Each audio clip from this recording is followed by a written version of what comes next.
Assalamualaikum warahmatullahi wabarakatuh. Bismillahirrahmanirrahim.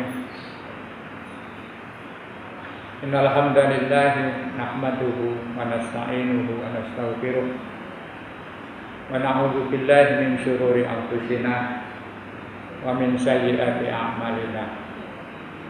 May yahdihillahu fala mudilla lahu wa may yudlil fala hadiya lahu. Asyhadu an la ilaha illallah wahdahu la syarika lahu wa asyhadu anna Muhammadan abduhu wa rasuluhu la nabiyya ba'da. Allahumma shalli wa sallim wa barik ala sayyidina Muhammadin wa ala alihi wa sahbihi wa mawalah. La haula wa la quwwata illa billah, amma ba'du. An Rauf wa Muhammad bin Ja'far. Hadis riwayat Rauf. Rauf itu nama yang terkenal di kalangan sahabat, namanya Ubadah bin Somit. Kita sering mendengar Ubadah bin Somit, itu kadang dikenal panggilannya namanya Rauf. Wa Muhammad bin Ja'far juga diriwayatkan oleh Muhammad bin Ja'far. Muhammad bin Ja'far an Syu'bah, dari Syu'bah. Kemudian Syu'bah an Muhammad bin Ziyad. Syu'bah mendengar dari Muhammad bin Ziyad. Muhammad bin Ziyad an Abi Hurairah radhiyallahu anhu. Jadi ngaji hadis itu ketika ada an itu namanya itu sanad hadis, urutan orang yang meriwayatkan sampai nanti kepada imam-imam yang menghimpun hadis seperti Imam Bukhari, Imam Muslim, Imam Ahmad. Tapi kebanyakan kita ngaji hadis itu disingkat. Bahkan banyak orang menyebut hadis itu langsung, gak pakai an. Langsung saja qala Rasulullah sallallahu alaihi wasallam. Kalau menurut ulama-ulama hadis, bahasa Jawanya kok cek kementuse. Kapan kon ketemu Rasulullah langsung muni qala Rasulullah. Itu mesti ada rentetan dari gurunya sampai kepada Rasulullah. Ya minimal itu etikanya nyebut salah satu sahabat. Misalnya ruwiyah an Abi Hurairah, diriwayatkan atau diceritakan dari Abu Hurairah. Jadi baca hadis itu yang paling bagus ya memang riwayatnya disebut semua, tapi kadang waktunya terbatas. Cantolan yang paling dekat dengan kita ya kitab-kitabnya ulama ahli hadis itu. Misalnya ngaji kitab kecil-kecil Bulughul Maram, itu ada sanadnya. Ngaji kitab Riyadhus Shalihin. Nah, kalau yang langsung kepada perawi terakhir yang menghimpun ya misalnya ngaji kitab Bukhari, Muslim, kitabnya Ahmad bin Hanbal. Di sini agak dilengkapi dari Rauf dan Muhammad, artinya Muhammad bin Ja'far, terus dari Syu'bah, dari Muhammad bin Ziyad, dari Abu Hurairah. Nah, Abu Hurairah itu karena sahabat, langsung sumbernya an Rasulillah sallallahu alaihi wasallam. Kata Abu Hurairah qala, Rasulullah pernah bersabda atau bercerita, inna ifritan minal jinni, bahwa sesungguhnya jin Ifrit tafallata alayya al-barihata.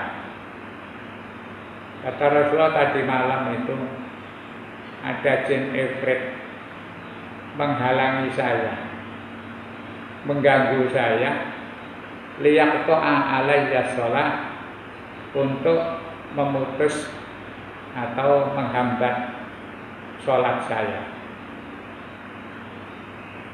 Fa'amkanani Allah, tapi saya diberi kemampuan untuk melawan minhu, kepada jin Ifrit itu. Wa aradtu an arbitahu, kata Rasulullah, saya akhirnya menang melawan jin. Terus saya punya pikiran an arbitahu ila sariyatin min siwaril masjid. Begitu saya bisa mengalahkan jin Ifrit itu, saya punya keinginan mau tak cancang. Mau saya cancang min ila sariyatin min siwaril masjid, di salah satunya tiangnya masjid. Di Masjid Madinah itu kan ada tiang-tiang. Dulu itu ada yang namanya tiang atau jagat, punya nama sendiri-sendiri. Karena riwayatnya tiang-tiangnya Masjid Madinah itu masing-masing punya sejarah.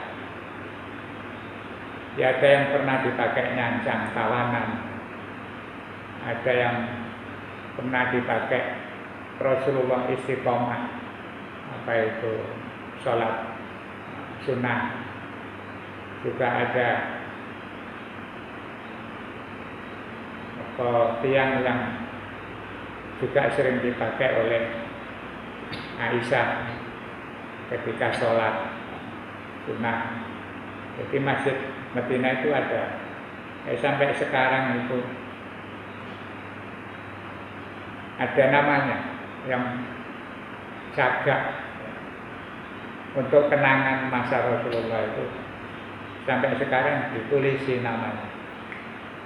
Ada syariah. Syariah itu jaga. Ada yang nyebut ustuwana. Rasulullah itu cerita kepada sahabat, sholat subuh, terus cerita, tadi malam itu saya didatangi jin Ifrit, diganggu mau supaya sholat saya terputus. Tapi ya, untungnya saya diberi kemampuan Allah untuk bisa melawan dia. Kata Rasulullah, kira tak cekel. Maksud saya mau tak cancang di masjid hatta tusbihu wa tanzuru ilaihi. Mau tak cancang biar sampai subuh terus kalian bisa melihat. Fadzakartu qaula akhi Sulaiman. Tapi ketika saya mau nyancang itu, saya ingat ucapannya atau doanya saudara saya, yaitu Nabi Sulaiman. Apa yang diingat oleh Rasulullah? Saya sudah siap-siap mau cancang, biar kalian nanti semua tahu bagaimana wujudnya jin yang ganggu manusia. Tapi bareng saya tak cancang, saya ingat doanya Nabi Sulaiman, Rabbi habli mulkan la yabghi li ahadin min ba'di. Yang ceritanya kemarin. Saya ingat ceritanya Nabi Sulaiman waktu minta kepada Allah, ya Allah berikan saya kekuasaan yang nanti tidak ada satupun orang yang bisa menandingi saya. Jadi Rasulullah ingat dengan Nabi Sulaiman, wis gak enak. Engko nek sampai tak cancang berarti aku iso menguasai jin.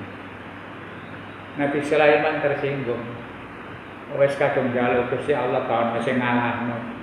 Aku jangan ngalahno Nabi Sulaiman. Etikanya Rasulullah begitu. Sekarang ya, sama dengan kita hidup di masyarakat itu kadang-kadang ada orang yang ambisi untuk tidak bisa dikalahkan orang lain. Kadang orang asalnya melarat, terus mari ngomong dirapi wong sugih. Oke kan berarti wong sugih dadak. Ketika sugih dadak itu kadang-kadang terus karakternya berubah. Yang biyen kadang nyopo anake gak sampe nyopo wong. Mergo wis dadi wong sugih dadak. Makanya kata orang dulu itu, ana wong sugih terus mekiti sombong. Kata orang-orang, ya maklum wong sugih anyar. Sugih anyaran biasa itu. Nek wong sugih lawas ya tenang ae, kecilik sugih kok. Jadi enggak ada keinginan pamer-pamer. Wis pemain kecilik sugih. Nah, biasa wong sugih anyar itu. Kata Rasulullah, gak enak aku apa Nabi Sulaiman. Kok sawangan kok nyaingi. Nabi Sulaiman kadung betul-betul njaluk dikai kekuasaan gak ono sing iso ngalahno. Jadi Rasulullah terus mundur. Jadi menjaga etika hubungan persaudaraan. Ya kita juga gitu. Misalnya orang gak kena dikalahno.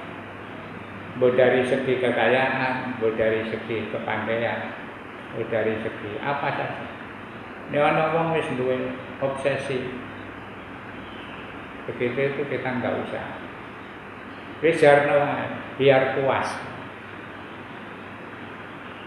Ana wong banyak contohnya. Besok tuku mobil anyar umpama. Wis rumangsa mobilku ini keluaran terbaru. Wis gak ono wong kene sing duwe liyane aku. Dia merasa kene ana sing tuku padha, rumangsa kesaingan. Dadi bakal nggelakno tangga. Aja tuku sing padha, rumangsa wis kadung sumbar-sumbar ternyata. Nek kepengin tuku ya ndelok model liya wae. Itu gambarannya begitu Rasulullah itu menjaga persahabatan. Eling Nabi Sulaiman oleh njaluk kedune Gusti Allah. Terus kemarin kan diceritakan Pak Utiyah. Semuanya dikabulkan oleh Allah. Akhirnya dari Kanjeng Nabi kasih itu. Karena itu kemudian Faradahu khosian. Akhirnya jin ibrit yang sudah dipegang Rasul dilepas. Ya berkosaken sopane Rasulullah. Kuwatir untuk Nabi Sulaiman rumangsa. Oh ternyata akhir-akhir di akhir zaman ono sing wong iso ngalahno aku. Dari Kanjeng Nabi ngelakno kanca ngoten niku wis gak enak. Wis liyane akhirnya dilepas. Begitu dilepas syarat tahu khosian, dilepas akhirnya terus langsung menyusut. Langsung asale apa namanya? Ganggu Rasul menjelma jadi manusia yang gagah perkasa. Dikalah Rasulullah dipegang. Mau dicancang tapi kasih itu dilepas eling-eling kok ngelakno kanca akhirnya begitu dilepas dia bisa kembali kepada wujud aslinya nyusut terus hilang. Nah hadis ini disimpulkan oleh beberapa ulama. Misalnya yang pertama itu idza qawiyal jannu fi adahu wa qudratihi yusamma ifrita. Jin itu kalau sudah berlebihan, punya kekuatan, kesombongan, yang berlebihan itu disebut dengan jin ifrit. Jin ifrit itu jin yang terlalu pede, sombong, kemudian kalau ganggu orang itu kelewat batas. Istilah itu ya, jin yang paling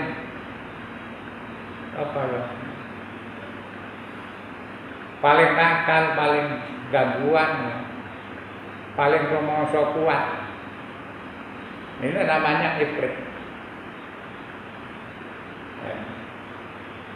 Di masyarakat kadang-kadang itu dipakai sebutan atau julukan orang-orang yang kelewatan. Kelewat dablek, kelewat nakal, kelewat. Ya akhirnya saya sebut panjangnya ifrit itu. Ifrit. Oke, dasarnya apa? Jin yang nakal, yang sombong disebut jin ifrit. Ya kembali kepada ceritanya Nabi Sulaiman. Nabi Sulaiman itu ketika kepingin mendatangkan kursi singgasananya siapa kemarin itu, Ratu Bilqis, itu kan minta tolong kepada para penggawa. Ini sebelum Bilqis datang, nanti ketika dia berangkat ambilan singgasana, siapa yang bisa mendatangkan singgasana Ratu Bilqis untuk secepatnya didatangkan ke sini. Nah, nanti kita hias sebaik-baiknya. Maksudnya Nabi Sulaiman cek kaget, ternyata singgasana itu oleh Nabi, tapi diperpak oleh Nabi Sulaiman. Makanya di ayat tentang surat An-Naml itu kan ada, ketika Ratu Bilqis datang itu terus Nabi Sulaiman tanya, ahagaza arsuk, apa singgasanamu seperti ini? Panggil. Siapa itu Ratu Bilqis itu? Ketika datang semuanya mas-masan, termasuk kursinya dia yang untuk duduk di singgasananya diboyong oleh Nabi Sulaiman melalui anak buahnya. Tapi sudah dipermak, dihiasi. Ketika dipersilakan duduk, ditanya ahagaza arsuk, apakah singgasanamu seperti ini? Jawabnya Ratu Bilqis qalat ka'annahu, artinya ka'annahu huwa. Kok sepertinya kayak iya. Jadi gak yakin. Mereka yang di sana itu enggak sebagus itu, tapi nih delok model, delok ukir-ukirane, delok iki kayak kursi itu. Nah, ketika Nabi Sulaiman minta supaya istananya atau singgasananya Bilqis dipindah, itu yang pertama kali merasa percaya diri bisa mendatangkan itu kan jin. Katanya, saya siap mendatangkan sebelum panjenengan berkedip. Nah, itu merasa sombong. Tapi ditawari siapa yang bisa, dia langsung tidak sanggup. Saya Nabi Sulaiman, pokoknya sebelum jenengan berkedip sudah sampai di sini. Terus ada orang yang punya ilmu yang sangat tinggi. Oh, kalau jin itu bilang begini, sebelum jenengan buyar dari pertemuan ini, pokoknya saya siap. Nanti sebelum pertemuan ini buyar, itu sudah sampai di sini.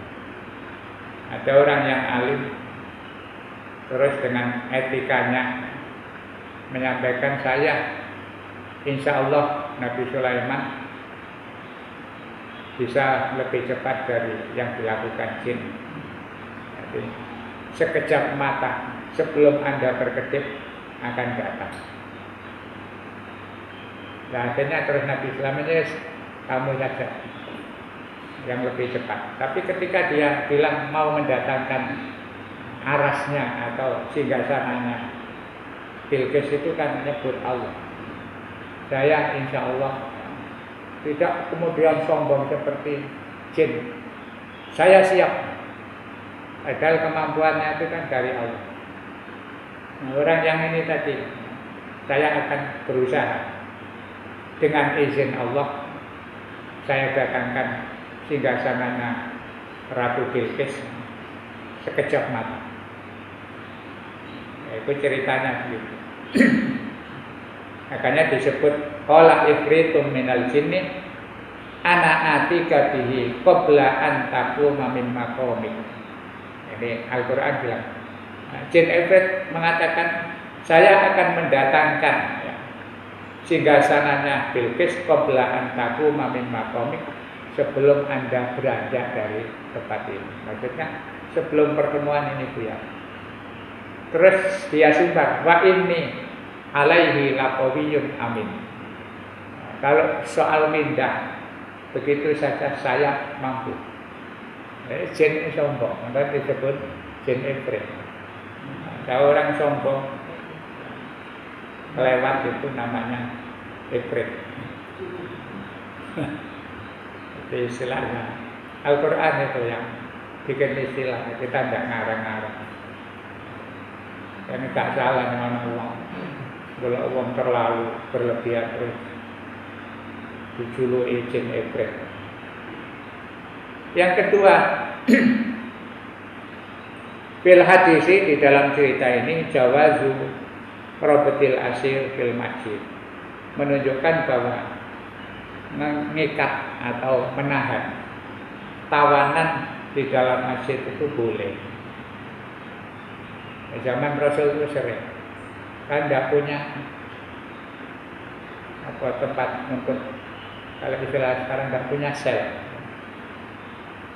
Jadi ada maling, ada penjahat, ada apa itu, Rasul tidak punya ruang untuk ngesel. Akhirnya ya satu-satunya tempat yang aman ke orang masjid saya dicantang. Itu menunjukkan bahwa masjid itu bisa serbaguna, termasuk gaya nyancang maling itu boleh. Orang tidak ngerti kadang-kadang terus masjid kok tinggal ini. Dari perasaannya masjid itu kayak sholat kok. Gaya nyancang malingnya oleh. Makanya kalau ada apa-apa dulu itu ya solusinya diselesaikan di masjid. Tidak apa-apa. Maka sekarang kemudian perkembangannya masjid itu dikapling-kapling. Ada untuk kantor, ada untuk pengajian, ada untuk konsultasi-konsultasi. Itu ya karena zaman Rasulullah biasa. Ono jin dicancang. Tapi gak sido mereka. Rasulullah khawatirnya ini Nabi Sulaiman. Tapi pernah satu saat itu ada tawanan juga dicancang. Dulu pernah saya ceritakan. Dicancang tapi dikasih makan. Maunya Nabi kayaknya tobat, belum masuk Islam. Tapi orang ditawan itu gubernur, namanya kalau tidak salah Usama, ditawan oleh Rasulullah.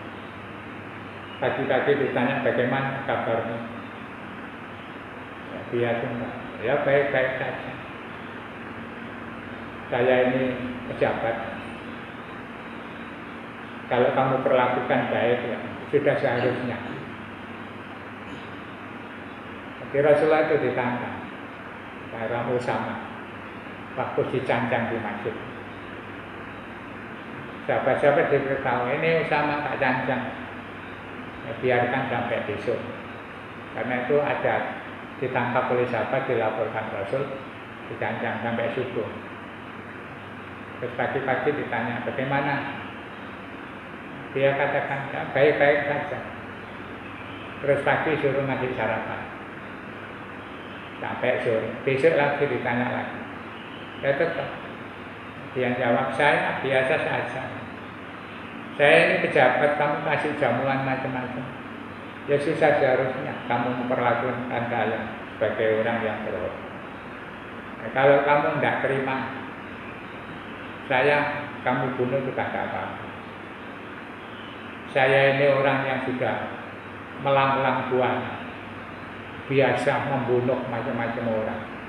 Kalau hari ini kamu akan bunuh saya, silakan. Saya sudah biasa ngadepi itu.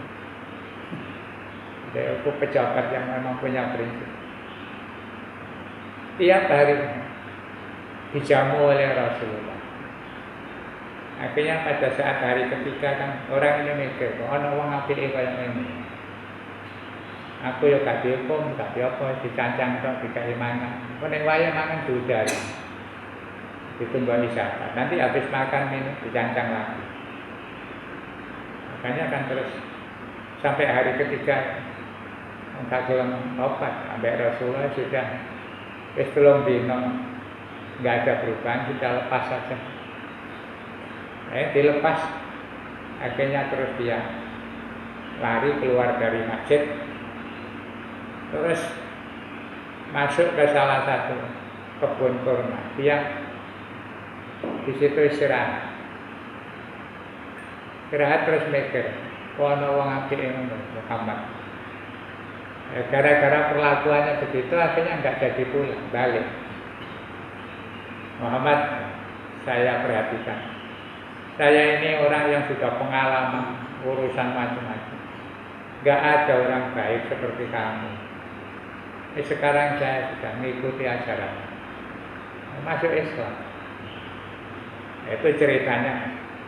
Masjid itu boleh untuk segala macam kepentingan selama tidak melanggar prinsip.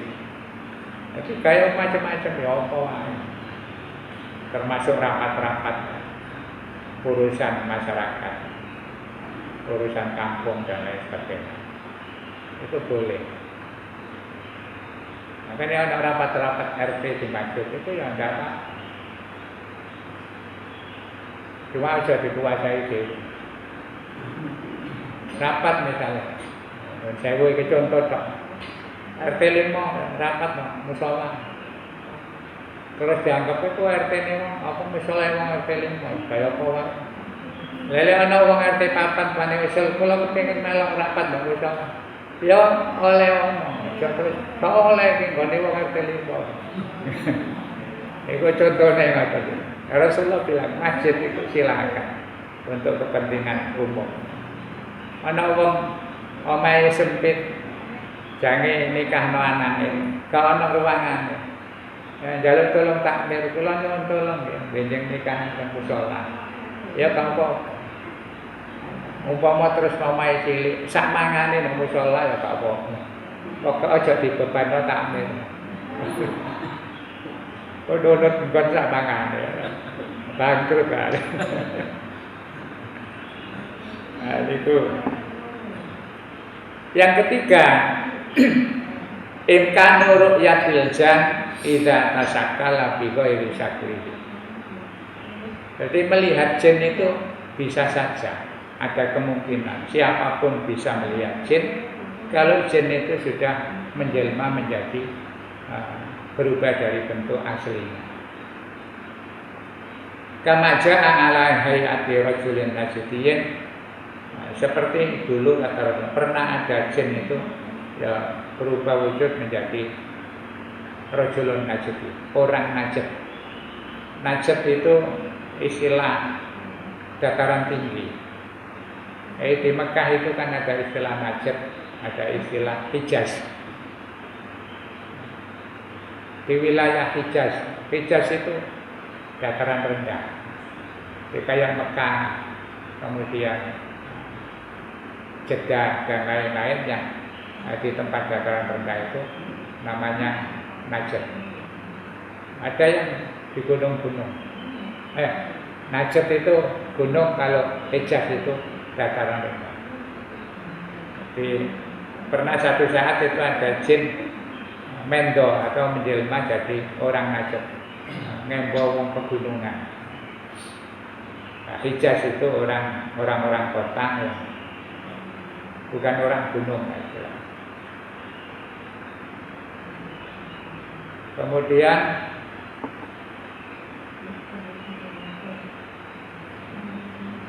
laqad tajassamal ifrit tilkal lailah liyaqa'a Rasulullah sallallahu alaihi wasallam. Pada malam itu jin itu sengaja mengubah dirinya, mewujudkan diri dalam bentuk manusia. Itu tujuannya untuk mengganggu supaya sholatnya Rasulullah itu terganggu. Kadang-kadang jin itu ya ganggu kita itu bisa berubah manusia. Maka di dalam surat An-Nas itu, qul a'udzu birabbin nas, malikin nas, ilahin nas, min syarril waswasil khannas, alladzi yuwaswisu fi sudurin nas, minal jinnati wan nas.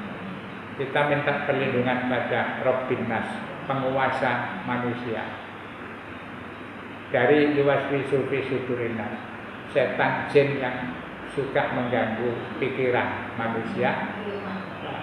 Kadang-kadang minal jinnati, ada yang memang berupa jin, memberikan bisikan-bisikan ke dalam pikiran kita. Tapi ada yang berupa manusia. Jadi kadang-kadang kalau ada orang pekerjaannya itu selalu memprovokasi kepada hal-hal yang jelek, itu kata Al-Quran patut kita curigai. Ojo-ojo iki dudu menungso. Kok nang iki jin kan mbok menungso.